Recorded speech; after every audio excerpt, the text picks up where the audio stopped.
Jika mereka adalah pendukungnya Pak Jokowi, dia punya keinginan hati, punya kewajiban untuk ngeleke, ya, mewarning gitu loh. Jadi bukan hal aneh kenapa semua lapisan masyarakat meluapkan kritikan kepada Pak Jokowi. Itu adalah dampak dari permainan hukum, dari pelanggaran etika berat oleh Ketua MK yang notabene adalah ipar Pak Jokowi. Ini dimulai dari ini, masalah ini. Sehingga carut-marut hukum di Indonesia itu yang nabrak-nabrak aturan ini terjadi. Dan semua tujuan hasil dari sebuah permainan ini mengarah pada cara bagaimana Gibran bisa mencalonkan diri sebagai cawapres.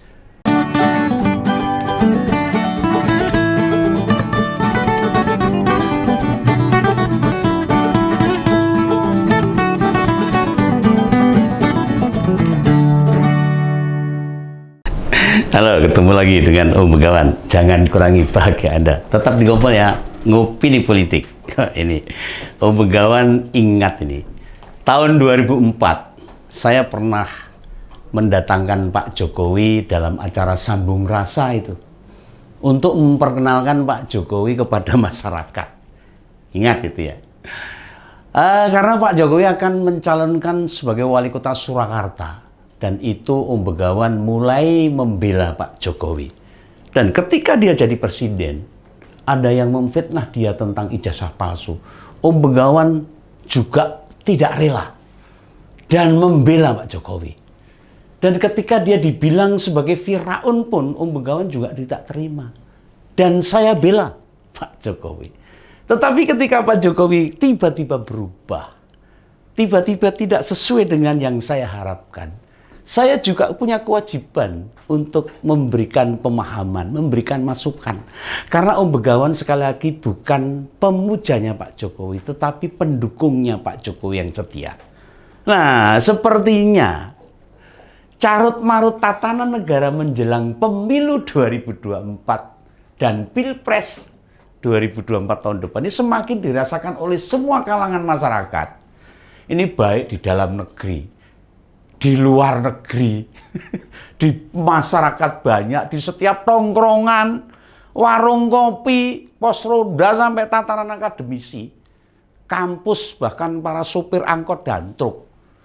Wah, yang suka nongkrong ketika leren istirahat sambil ngopi itu, hampir semua merasakan dan menyaksikan tontonan-tontonan drama politik manuver yang kasat mata oleh para pejabat negara yang dimainkan itu. Dan semua muara tuduhannya dan kritikannya ditujukan pada Pak Presiden Jokowi.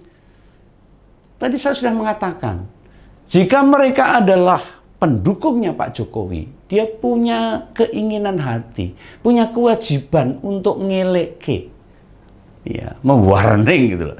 Jadi bukan hal aneh kenapa semua lapisan masyarakat meluapkan kritikan kepada Pak Jokowi.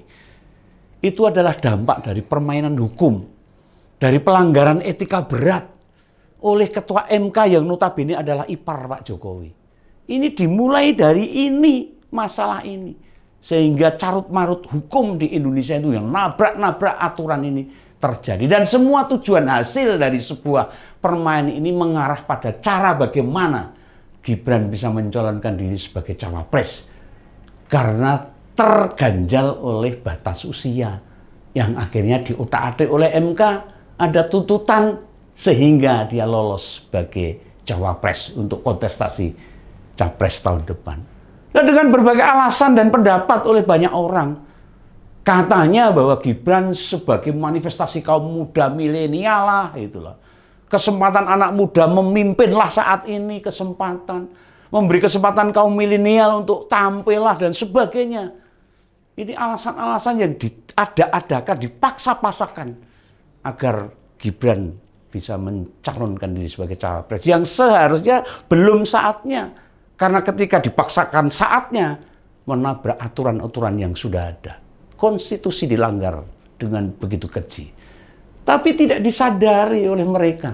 Atau memang sengaja tidak disadari, atau pura-pura tidak tahu. Bahwa semua itu sangat mencederai konstitusi. Merusak tatanan hukum negara. Menimbulkan akses KKN dan tak memberi teladan bagi rakyat. di seluruh Indonesia ini. Bangsa yang punya adab, bangsa yang punya etika, bangsa yang menjunjung tinggi ketimuran, diacak-acak oleh para pejabat di atas sana. Memberi contoh yang tidak baik. Bukan kita saja yang merasa geram dan kecewa, juga prihatin dengan situasi negara saat ini. Tapi suara keprihatinan itu juga datang dari masyarakat diaspora Indonesia yang ada di Eropa sana, di luar negeri. Masyarakat Indonesia yang tinggal di sana, yang mencari kerja di sana, mencari duit di sana, berkumpul di luar negeri, merasakan juga bagaimana corak marutnya di dalam negeri. Mereka prihatin. Dan mereka sampai mengirim surat terbuka untuk Presiden Jokowi. Mereka resah, mereka sedih. Dan mengatakan dalam suratnya begini, kenapa sang presiden kita saat ini berjalan dalam lorong yang suram? Kata mereka loh. Seakan Presiden Jokowi lupa tentang semangat reformasi yang mempersatukan kita bangsa yang selama 32 tahun terkungkung dan terbelenggu oleh Orde Baru. Dan kenapa Presiden juga lupa tentang norma-norma demokrasi yang mempererat kita? Ini keluhan suara masyarakat Indonesia yang ada di Eropa sana. Masyarakat diaspora Indonesia di Eropa itu juga mengingatkan kepada Presiden Jokowi dengan permohonan yang sederhana saja tuh, agar kita tetap berpegang pada cita-cita reformasi yang prinsip demokrasinya yang tulus. Ya seperti ketulusan Jokowi saat awal akan memimpin bangsa besar ini. Namun banyak masyarakat terkejut, heran, gumun. Tahu gumun itu? Terheran-heran itu loh. Dan mereka merasakan betul mengapa sekarang Jokowi berjalan pada jalur yang berlainan. Dan seakan Jokowi berat hati untuk terus bergandengan tangan dengan kita. Mengapa sang presiden kita terasing dalam keheningan? Teriak mereka. Kami pengikutmu, pendampingmu setia.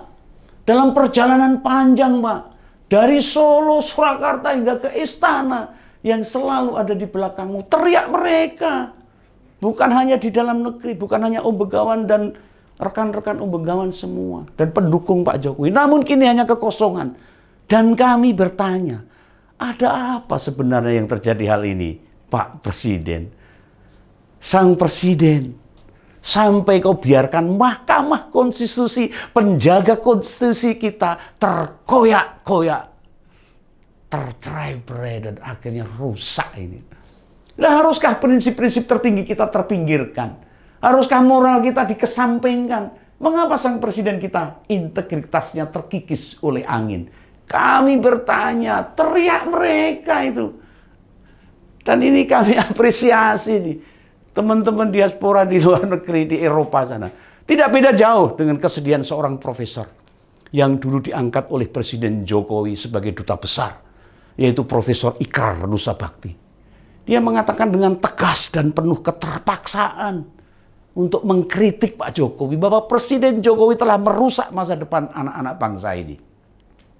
Ketika dalam mimbar kebangsaan yang diselenggarakan oleh Relawan Gapura Nusantara atau RGN, Profesor Ikrar Nusabakti mengatakan, Jokowi telah merusak masa depan anak-anak bangsa kita dan merusak demokrasi kita. Sedih kan kalau seperti ini? Om Begawan juga merasa kesedihan dan banyak tokoh-tokoh masyarakat, para politisi, para seniman juga merasakan yang sama. Lah, yang menarik dari Pak Ikrar Nusabakti ini, meskipun beliau itu mantan dubes yang diangkat oleh Pak Presiden Jokowi itu, beliau dengan lantang menyuarakan sikap yang kritis. Dan sikapnya itu sejalan dengan tokoh-tokoh yang menyuarakan pesan moral berbangsa dan bernegara ini. Murni, tanpa kepentingan pragmatis. Tulus dalam hatinya untuk kepentingan bangsa ini. Nah, masyarakat diaspora Indonesia di Eropa sana semakin pesimis.